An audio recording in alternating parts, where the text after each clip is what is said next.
Phil, justement, puisqu'on est en train de parler de Superbus, donc un groupe de rock. On ne va pas vous mentir, évidemment, à vous qui nous regardez, qui nous suivez.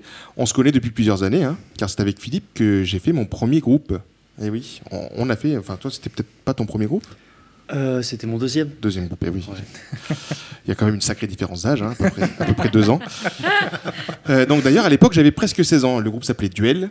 Et est-ce que vous voulez rire ? Oui. Allez, Fred, balance-nous un petit extrait. Oui.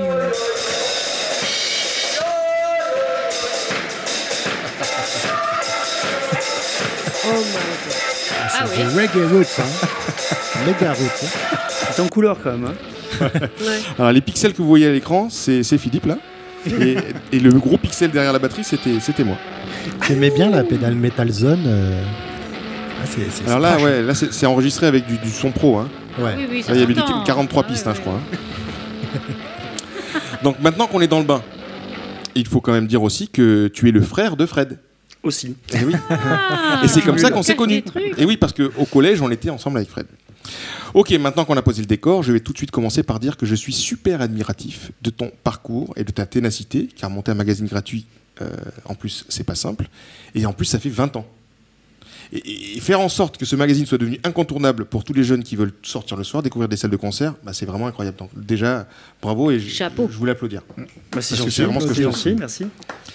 Alors, première question, parce qu'évidemment, Ouais. tu es là pour parler quand même. Hein. Donc, le magazine existe depuis 20 ans maintenant. Est-ce que tu te rappelles ta motivation première pour lancer Nouvelle Vague ? Et on était en 96, quelque chose comme ça. Un petit peu plus que 20 ans, puisque c'était en 94. Ouais, voilà, ça doit Écoute, la motivation première, c'était la passion de la musique, tout simplement. Je pense que quand on se lance dans ce genre d'aventure, il faut être passionné. Je pense que c'est votre cas aussi.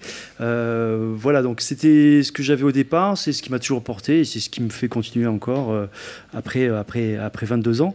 Donc c'est ce qui a lancé ça, parce que j'avais à l'époque, j'étais passionné de musique, mais surtout je ne trouvais pas ce que je voulais dans... Voilà, les magazines... Oui, dans ce qui existait autour, c'est-à-dire qu'à l'époque, évidemment, il n'y avait pas Internet, hein, donc pour avoir les informations... Ah oui, non, c'est pour les gens qui nous regardent, t'as du mal à comprendre. Pour se mettre dans le contexte, donc pour avoir des informations, pour savoir où jouaient les groupes, quels étaient les nouveaux groupes, les nouveaux albums, etc., c'était très, très difficile d'avoir de bonnes informations. Donc mon idée de départ, c'était vraiment ça, c'était de fournir au public, aux gens qui aiment la musique, toutes les bonnes informations sur ce qui se fait dans la région.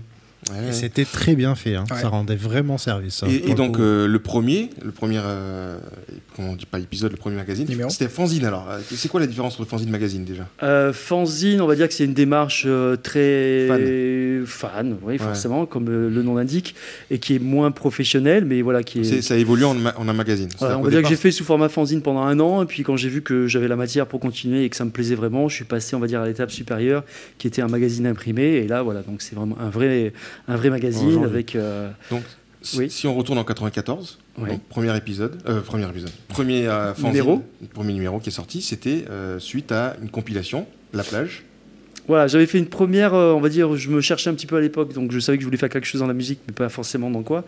Donc j'avais eu l'idée de faire une compilation de groupes de la région. Donc le disque est sorti en 94, ça s'appelait Sous le soleil. Plein de très bons groupes de l'époque. Une belle photo de toi en jaquette. En Alors, maillot. on peut pas le dire, mais Maillot. En maillot, bien sûr, en maillot. En maillot. Et voilà, donc j'ai fait ça, mais bon, je me suis rendu compte qu'il n'y avait pas forcément la matière pour continuer à faire un vrai label, parce que ça demande beaucoup de travail et beaucoup d'investissements Ouais, financiers aussi. déjà, c'est clair. Et pas forcément les retours qui vont avec. Donc c'est là que je me suis réorienté vers le fanzine d'abord, puis le magazine, parce que là je me suis dit qu'il y avait vraiment un créneau à prendre. Et puis personne ne le faisait, quoi, tout Ah simplement. non, c'est clair, c'est clair. Bon, alors en 94, j'insiste parce qu'évidemment on a de la matière, c'est pour ça que j'insiste un petit peu. Donc en 94, pour vous remettre un petit peu dans le bain, on a retrouvé une interview de France 3 à l'époque qui ne parlait évidemment de cette compilation Sous le soleil. Jingle. D'abord, je fais passer des annonces dans la presse pour que... Eh oui, c'était le groupe Stop à l'époque. Ça te va bien, La musique John, des jeunes n'arrête pas de monter sur la côte d'Azur. Les groupes sont de plus en plus nombreux, à l'instar des lieux dans lesquels ils peuvent se produire en concert. Quelle belle lunette. Je ne le ferai pas aux cheveux, moi. Bon, on a loupé le début, mais au début en fait il y avait une petite interview. C'est sûr qu'il y a beaucoup d'endroits qui ferment à merde. cause du bruit, etc. J'aurais dû Mais couper ça. dans l'ensemble, ça peut s'améliorer. Mais il y a quand même, pas mal de... Nous, on tourne tous les week-ends Je ne sais dans pas. la région et dans le Var. Et on C'est trouve doublé, des hein, c'est dates pas ma vraie voix. sans problème sur Nice et ailleurs, quoi. Donc c'est qu'il il y a des bars qui T'avais pas mué peuvent encore. recevoir. J'avais pas mieux, puis le cerveau non plus. Là, on voit la. Qui traduit l'éclectisme des groupes On voit de tout. la Côte d'Azur. C'est un Merci. documentaire d'une heure en fait. Je vais Merci faire pour ce ma doc chronique qui là-dessus. nous remet dans l'ambiance. En fait, on comprend bien ce que c'est. Il y a un petit côté les enfants de la télé, je trouve. C'est ça, ben là, C'est vrai. là complètement. Alors maintenant, ton plus beau souvenir de concert ou d'interview que tu as réalisé grâce à ces 22 ans passés derrière le magazine. Alors, il y en a évidemment énormément, parce Je que me j'ai doute. fait beaucoup de concerts, de festivals, etc. Après, forcément, il y en a qui sont plus marquants, en tout cas en ce qui me concerne. Donc moi, c'est un souvenir qui remonte à quasiment au début, en fait. À l'époque, j'étais fan absolu d'un chanteur qui s'appelle Jeff Buckley, qui est décédé quelques années après. Et à l'époque, j'étais vraiment un fan total, absolu. Et je l'avais suivi en tournée. Enfin, j'étais parti vraiment comme ça, avec mon sac. Je Est-ce me qu'il va rappelle, avec tu faisais bien ce genre de truc. Et je l'avais suivi sur 4 dates, je l'avais rencontré, j'avais parlé avec lui, j'avais un petit peu échangé, parce que forcément il me voyait tous les soirs, donc il se demandait un petit peu ce que je faisais là. J'avais un peu peur. Et voilà, donc moi qui étais vraiment plus que fan, enfin j'étais vraiment T'es sorti très avec. très... Non, Dédiabolisant. non, mais c'est vrai, voilà, pour moi ça a été une chance incroyable de l'approcher, rencontrer, de parler de avec discuter. lui. Et en plus, moi, c'est quelqu'un qui a eu un parcours de météorite, puisqu'il a sorti un album qui a été extraordinaire. Et 2-3 ans après, il est mort tragiquement. Donc voilà, ça reste une étoile filante. Et j'ai eu cette chance de le rencontrer et de le suivre. Ah bah, c'est sympa. Alors, pour continuer, quel est le rêve que tu n'as pas encore atteint et que tu souhaites en fait atteindre pour le magazine? C'est-à-dire en gros une personnalité que tu aimerais rencontrer. Oui, c'est plutôt ça en fait. Oui, c'est ça. Bah, écoute, moi, on va dire mes artistes de prédilection, qui sont ceux de mon adolescence, et globalement on concert De plus la tard, c'est des gens comme Bono, comme Jean Sting. Bono, ouais. Ouais, par Jean exemple. Sting. Alors, Bono, je l'ai croisé, je lui ai On l'a parlé. croisé ensemble. On était ensemble, tu es sûr? C'était en Vence, on l'a croisé. Enfin, on a croisé le. Non, moi je l'ai pas croisé dans Vence. Ah, ouais. Moi je l'ai croisé au concert de Radiohead à Fréjus, aux arènes de Fréjus. Et je l'ai croisé au moment où il allait aux toilettes. Donc, On a des images. Toi, tu sortais ou tu rentrais? moi je l'attendais simplement. Ou pendant, peut-être. Donc forcément ça a été un peu Il a bref. bloqué dans les chiottes. Donc. Intense mais bref, mais voilà, donc je l'ai chopé, on va dire, au moment où il sortait des toilettes. Et c'était celui des mains. Ouais, donc tu as discuté un Donc petit j'ai peu. eu le temps de lui dire 2 phrases, que je l'adorais, etc. Et voilà. Il a dit Et bah, qu'est-ce comme, qu'il a comme dit tout le monde.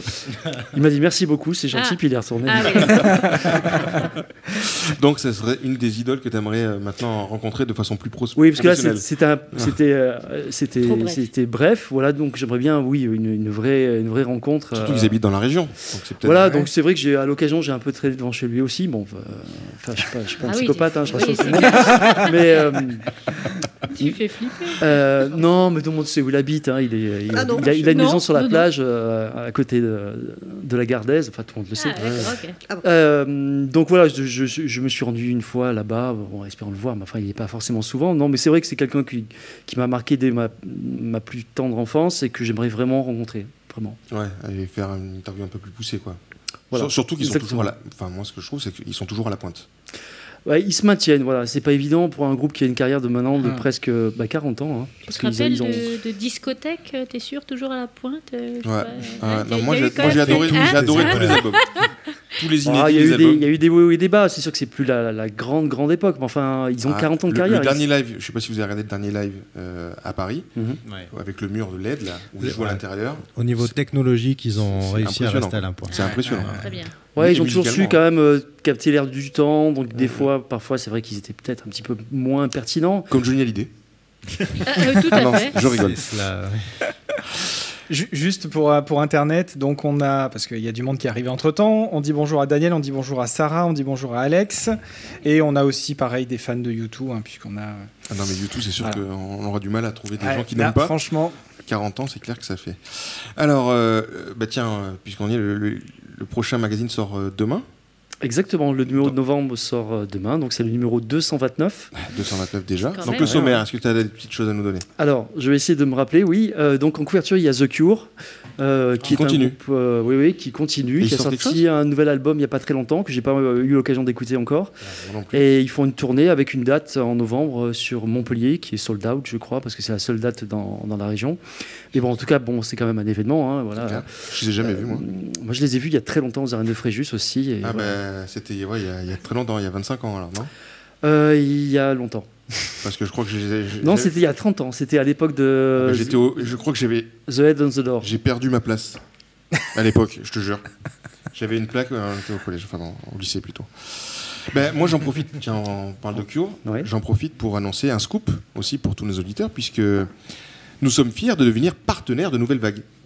Et oui, car à partir d'aujourd'hui, ce sera le cas pour cet épisode d'ailleurs, hein, Philippe viendra nous présenter la pause musicale, donc il viendra physiquement ou viendra par Skype, en tout cas il sera parmi nous pour justement nous faire découvrir un nouveau groupe en rapport avec le magazine bien sûr. Super. Donc on peut déjà applaudir. Ah oui, merci. Donc on est tous très contents et très fiers.